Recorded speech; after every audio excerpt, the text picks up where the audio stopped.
Oke, baik. Di sini kita akan melanjutkan konfigurasi pada router statik.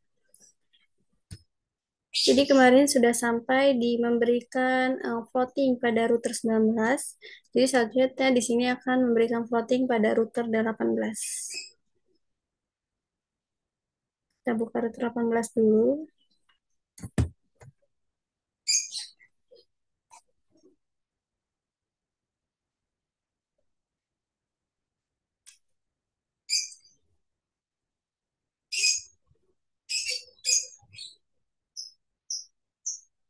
Kita enter, kita enable, lalu configure terminal. Kita masukkan IP router floatingnya. IP root 192.168.23.0, 255.255.255.0,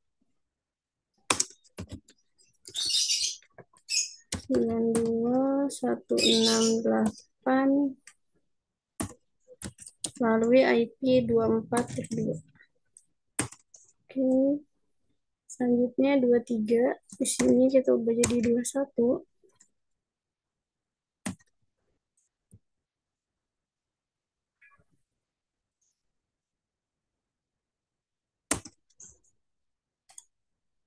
Lalu selanjutnya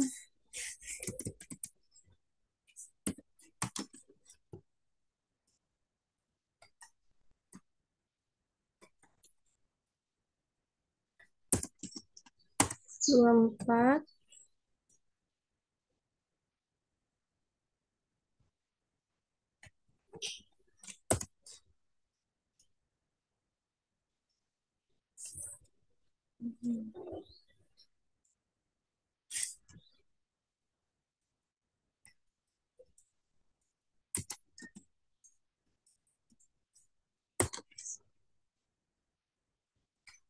Maaf, yang 24-nya jadi kesalahan, seharusnya 25. Ntar akan kita hapus. Hmm.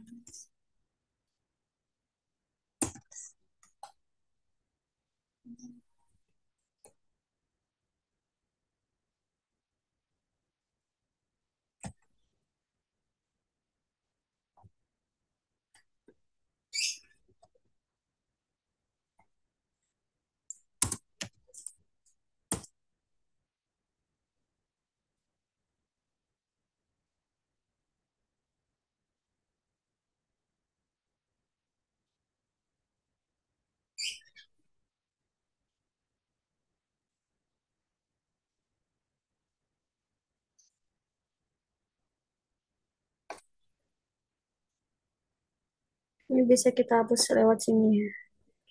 Tadi yang salah 24. Kita remove. Oke, sudah.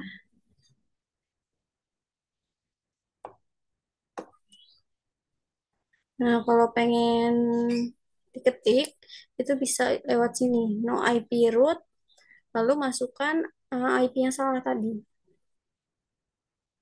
Jadi seperti ini contoh penulisannya. Oke, selanjutnya kita akan membuat IP root pada router 20.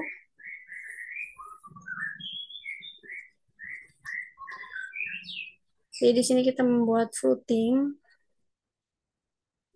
menentukan jalan. Jadi di sini ada network 23 dan juga 24. Jadi kita masukkan, kita enable lalu configure terminal. Nah, jadi di sini kita menggunakan 000 saja agar dia bisa secara otomatis mencari jalan yang ada tanpa dituju oleh network yang mana. Tapi di sini kita hanya memberikan jalan yang dilaluinya. 23.1 melalui IP dari router 19.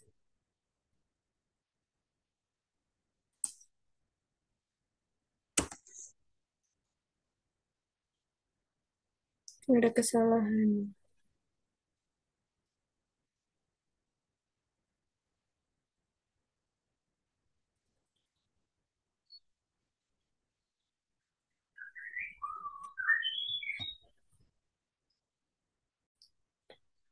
Ini adalah kesalahannya kurang penulisan IP root ya.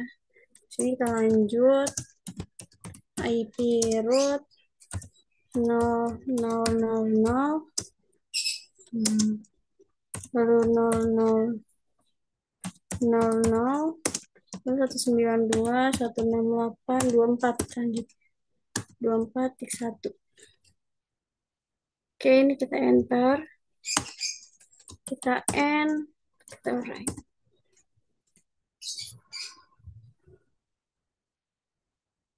Oke, selanjutnya kita akan memberikan IP root pada router 21 yang berada di ujung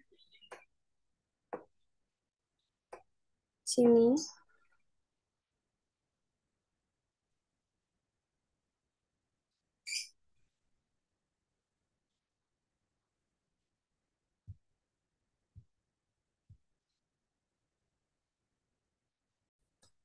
Oke, kita buka router 21.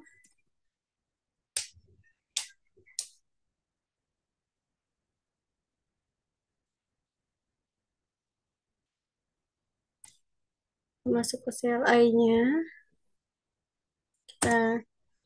Kita masuk ke enable, configure terminal. Kita masukkan IP root 192.168.1.0, lalu 255.255.255.0. Ya, jalannya melalui 192.168.1.687.1. Dari network 192.168.1.0 sampai dengan network 192.168.5.0, ini jalannya melalui router 4, yaitu dengan IP 192.168.7.1. Jadi sampai network 5 ini sama jalan yang dilalui. Ini kita ganti jadi 2, lalu 3,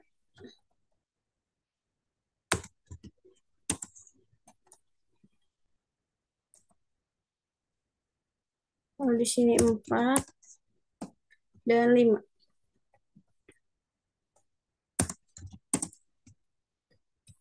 Nah, untuk network 192.168.12.0, nih, jadi dari 192.168.8.0 sampai dengan 192.168.12.0, jalannya lewat router 5 sini, yaitu dengan IP 192.168.7.2.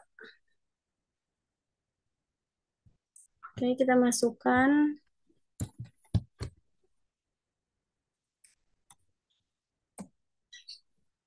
Ini kita ganti.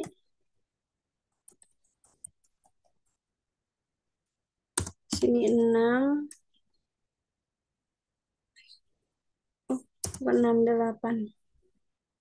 8. Kalau 6 dan 7 itu tidak perlu dimasukkan dalam IP root karena saling bertetanggaan dan itu tidak perlu. Jadi hanya remote network saja yang dimasukkan, yaitu yang tidak saling terhubung. Jadi ini 8, lalu 9, lalu 10,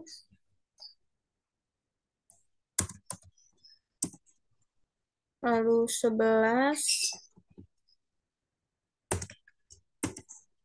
dan 12.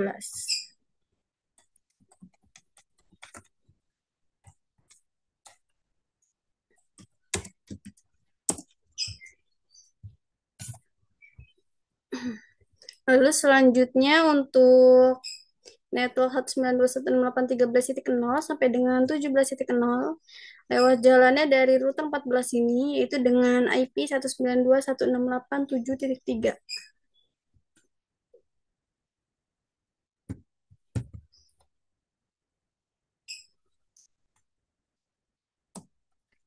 Ini kita ubah 7.3.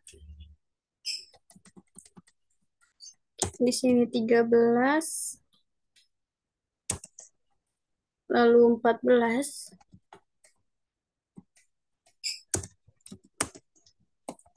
lalu 15,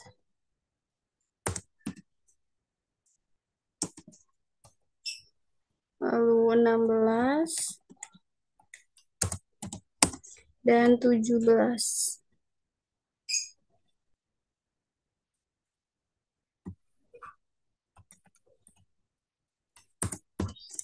Oke.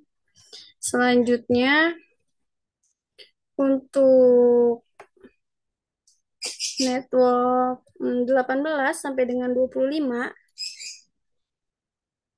ya sampai dengan 25 itu lewat jalannya router 15 ini dengan IP 192.168.7.4.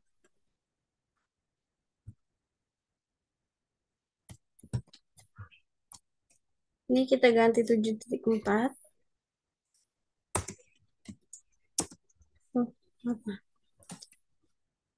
Depannya belum diganti. Ini jadi 18,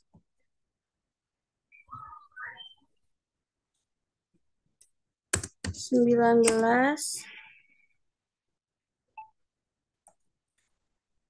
lalu 20,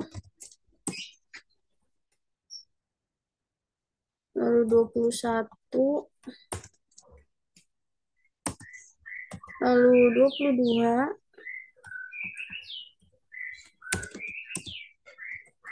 lalu 23,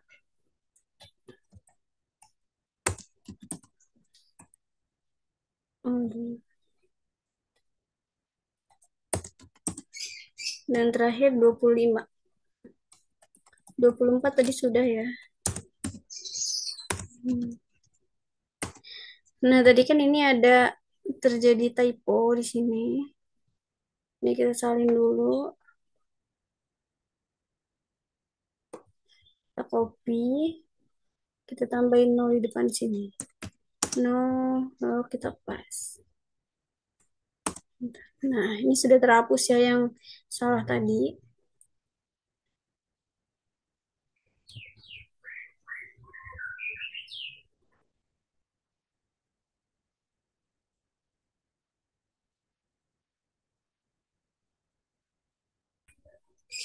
Oke, ini kita tambahkan DNS server untuk menguji apakah terhubung dengan server ya.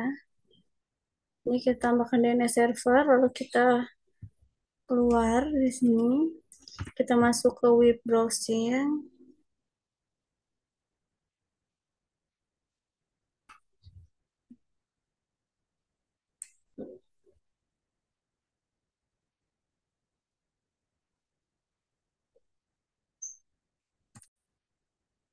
Di sini kita ketikkan nama DNS yang berada di server, yaitu tadi namanya inet.polinela.ac.id. Kita go. Kalau semisal pakai nama tidak bisa, itu bisa digunakan IP dari server. Ini kita tunggu.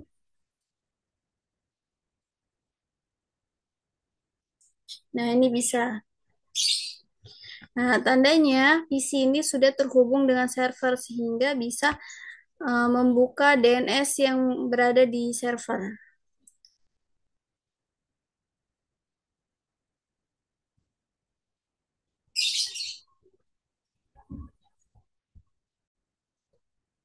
Coba di sini kita coba ping ya dari PC 0 ke PC 1.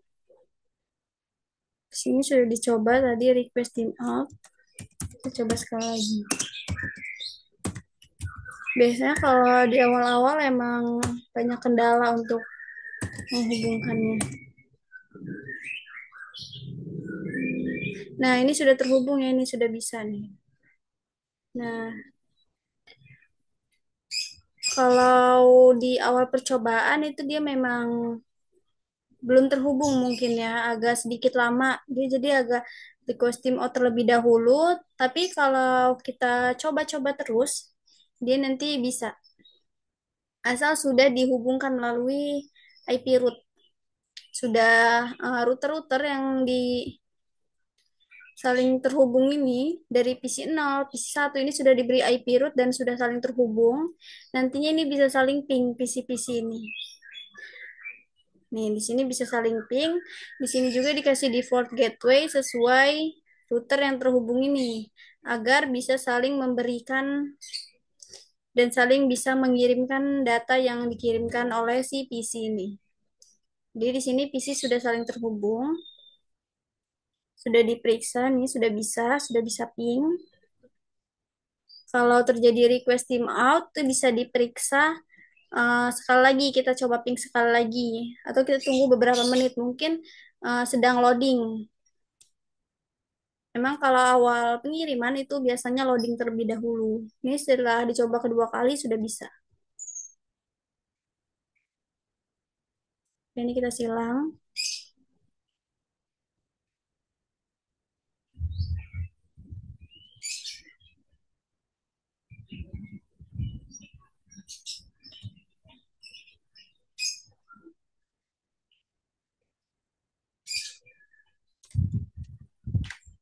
Sekarang kita tes jalur floatingnya apa ya? Oke, sekarang kita tes jalur floating, apakah bisa saling terhubung untuk router 18, router 19, router 20 ini apakah sudah bisa untuk berkomunikasi dengan PC4? Kita coba. Ya, di sini sudah sukses.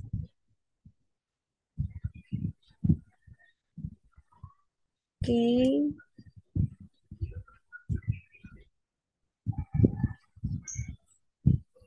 Oke, jadi PC4 ini sudah bisa terhubung dengan floating point ini.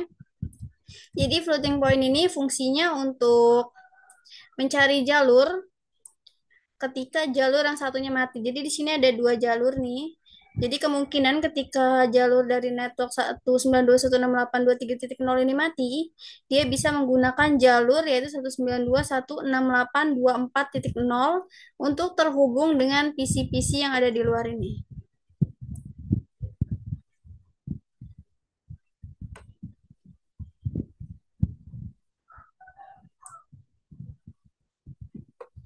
Oke, sekian yang bisa saya sampaikan. Kurang lebihnya saya mohon maaf. Saya akhiri. Wassalamualaikum warahmatullahi wabarakatuh.